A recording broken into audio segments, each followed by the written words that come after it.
Hello everyone, welcome back to our computer organization and architecture. So in the previous topic we have seen about addressing modes. So it's nothing but how to fetch the operand values from the memory. So there are different ways to get the operand values. Okay, so the instruction sometimes will provide straight value to the straight operand value, or some information the instruction will give. With that information we need to fetch the operand values. Okay, so like in addressing modes we have seen different addressing modes. Like I think you could recollect some of the addressing modes.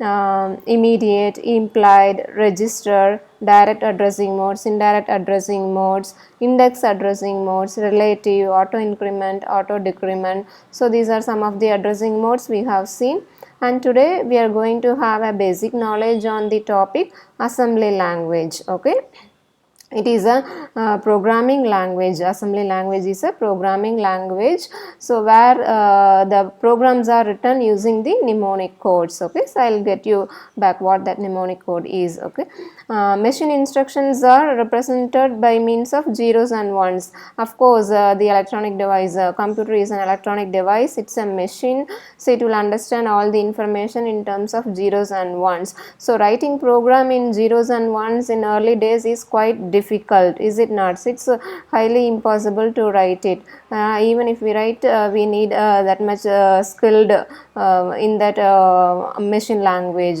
So to overcome that difficulty, we will be representing the combination of zeros and ones by means of some symbolic names. Okay, so that is said to be the mnemonics. Okay, the instructions like load, store, add, move, branch, these are some of the instructions or the opcode we have seen earlier in our previous topic. So these are nothing but the mnemonics. Okay, so mnemonics is nothing but so representing the zeros and ones value in some symbolic names. Okay, so here these using these mnemonic codes, so and by forming some rules we could construct a computer program. So in that way, if the program is constructed, means we are saying that as an assembly language program. Okay, so here is the formal definition: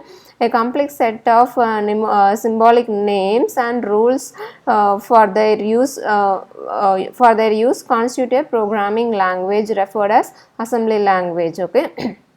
Assembly language is nothing but a language where we will be writing the program by means of mnemonic codes, and we need to follow certain rules. So those certain rules are said to be the syntax of that language. Okay, so when we write the program in terms of these codes, definitely the machine won't understand, is it not? These are alphanumeric and text in text, is it not? So machine will always understand in zeros and forms. So this, if it is to be a load, means that has its equivalent zeros and ones combination of number, is it not?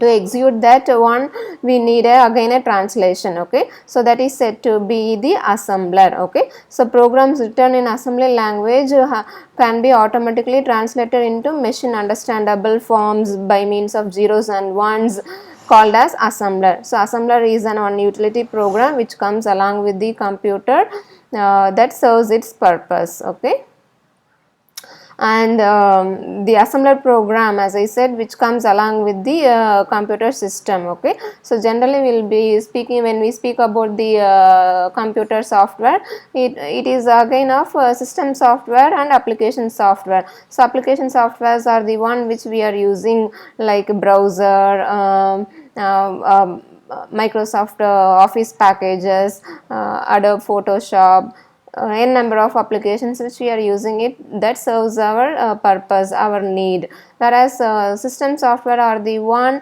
that helps us to serve all those purposes. Okay, so for example, to run a computer we need an operating system, that is a system software. So to run a program, computer program, we need compilers, assemblers, so those are the system programs. Okay, So when a program is written in an assembly language using the mnemonic codes and symbols, that needs to be translated into machine understandable format. So for that we need a utility program called as assembler. Okay, so generally we will be writing the program in alphanumeric text, that is said to be the source program, which is convenient for the developer to write the program. But for the computer that needs to be converted to computer understandable format. Okay, so the computer understandable format of that program is said to be the object program, and these are some of the instructions excuse me, we have seen in the previous topic, is it not? So move r1 comma sum, so moving the register value to this variable sum, and add hash 5 comma r3. So here excuse me, here hash 5 is in a constant value, assigning constant value to r3, or we could depend on this opcode, add immediately 5 to r3. There are different ways of representing the instructions in the assembly language. Okay, and generally by convention we will be following everything by means of uppercase, but it is not case sensitive.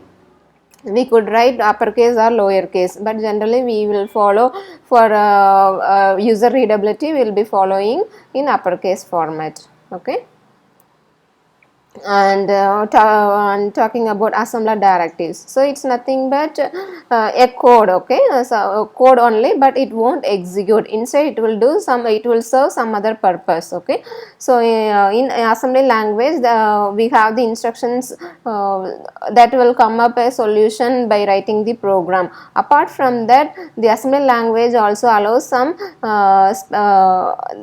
other information needed to translate the source program into object program.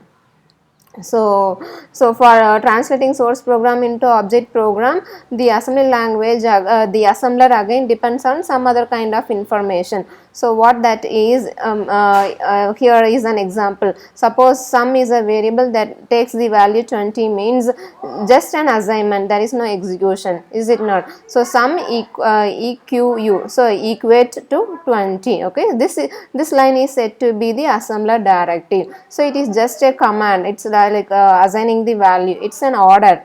Command is nothing but an order. So what an assembler directive is, it is nothing but an instruction. This is an instruction. So what it does, it directs the assembler to assign 20 to sum.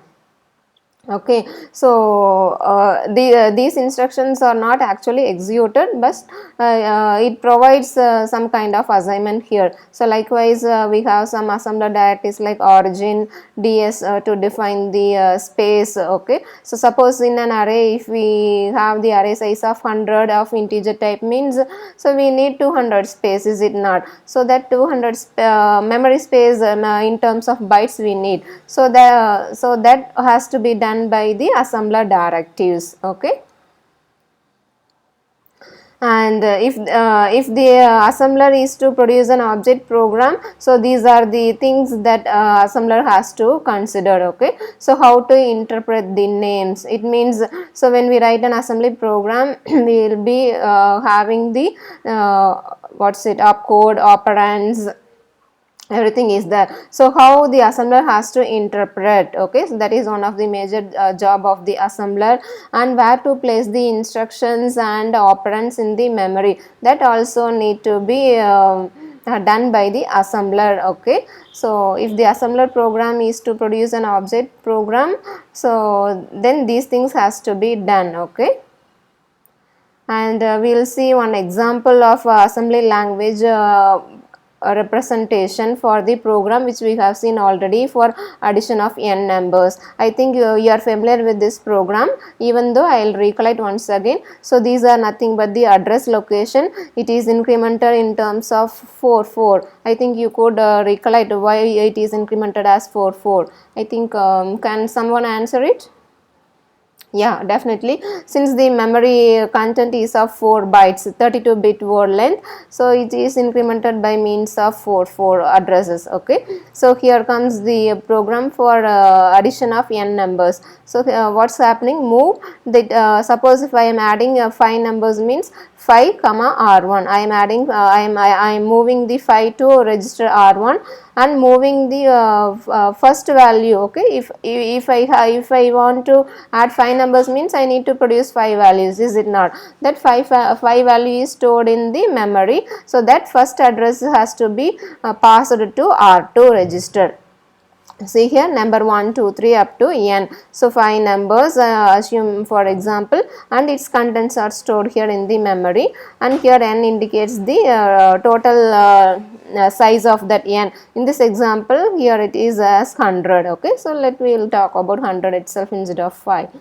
And what's here, for a calculation purpose we are making the register R0 to be 0, and what we are doing in line 112, add R2 within the bracket. It means R2 has a memory address, so fetch that content in that memory and add it to R0. Okay, so R2 is nothing but number 1, so number 1 is nothing but 208. 208 will have some value, so yeah, fetch that value, add it and store the result in R0. Then we need to fetch the next value, is it not? Number 2, number 3, number 4, likewise. That's what we have, adding constant 4 to R2, or we could have the addressing mode as R2 close the bracket plus auto increment. Okay, then we are decrementing. Since one value has been added, then we have remaining 99 values to be added, and we keep on looping it. Okay, so once it is over, the result which is in R0 is moved to sum.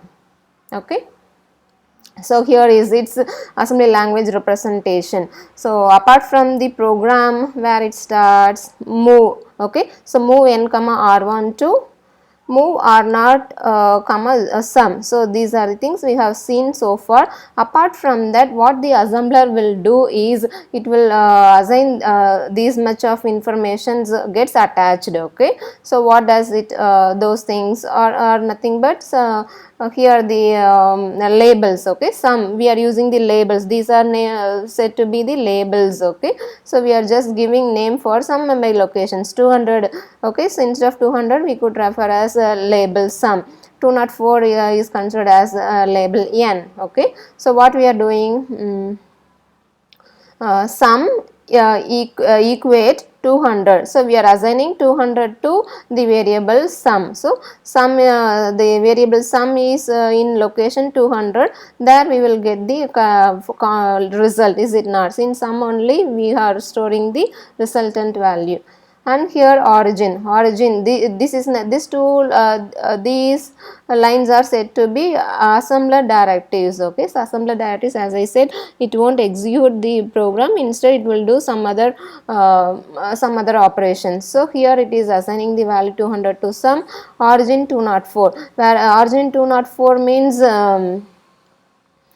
here 204 is nothing but n, is it not? So what it says now, so this is nothing but the where the data where we need to fetch the operand value. Okay, so that's location it is given here, and here data word indicate what value has to be assigned to this variable n. Okay, so in 204 we have 100, n value is 100, so that is assigned to by means of the assembler directive data word, the value 100 is assigned to n.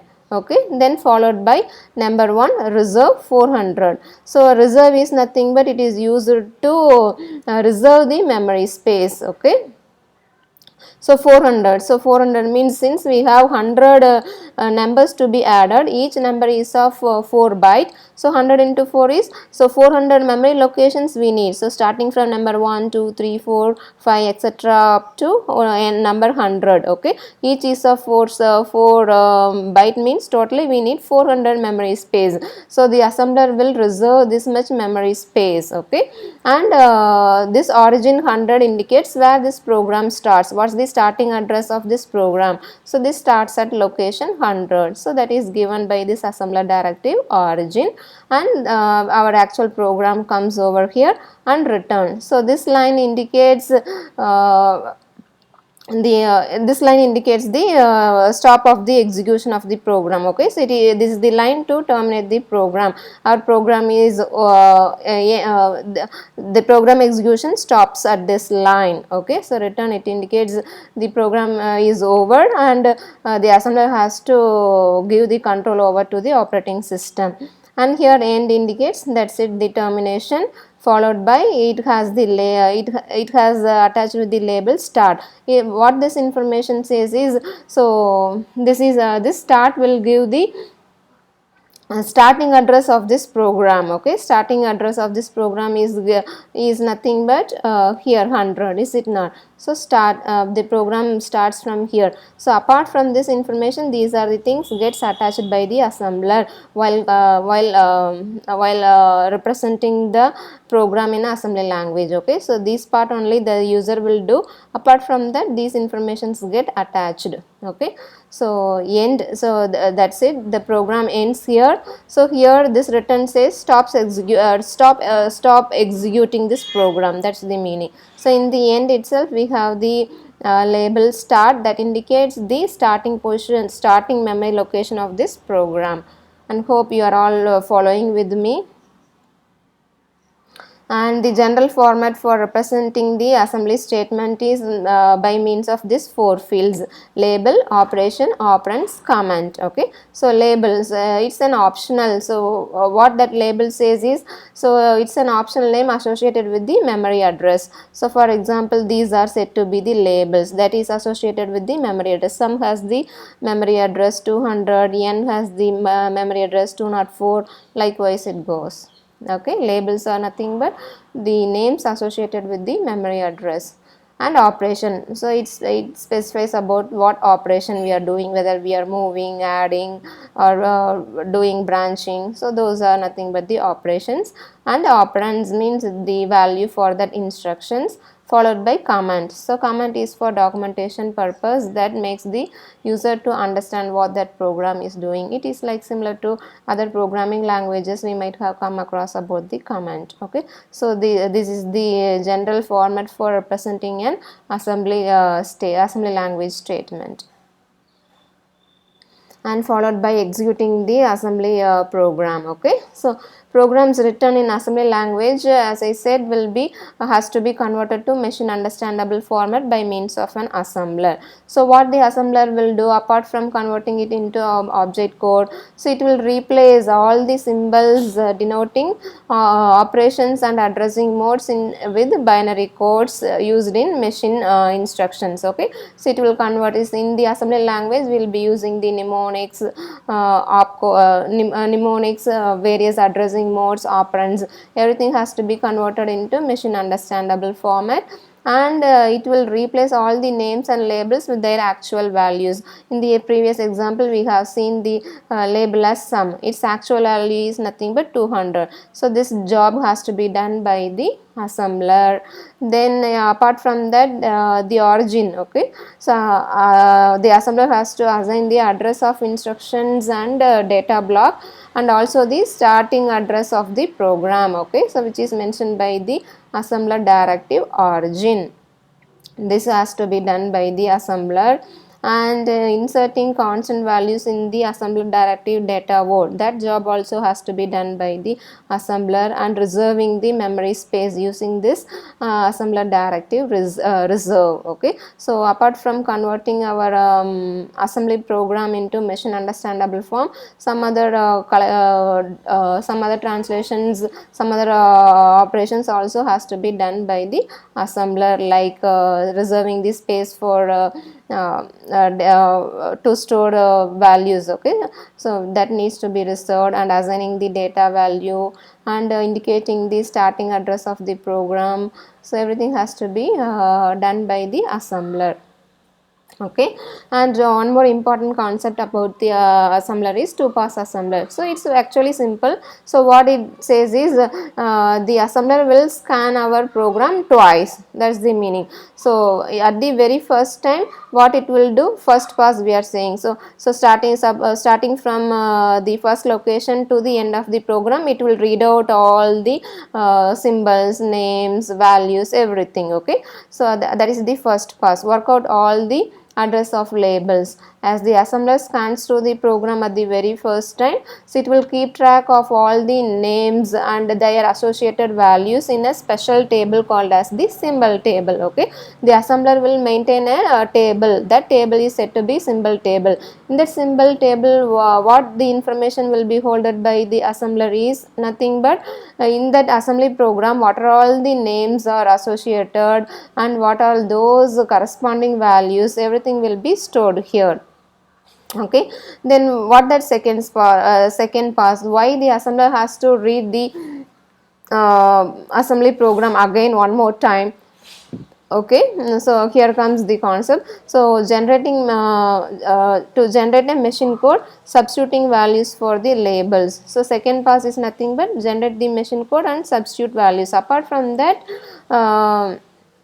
what will happen is, assume we have the branching. Okay, so if we have a I will take an example here itself. Here is a branch comes, is it not? So if the condition is satisfied, the control has to be given to the loop, is it not? So loop is nothing but one address location that moves upward here.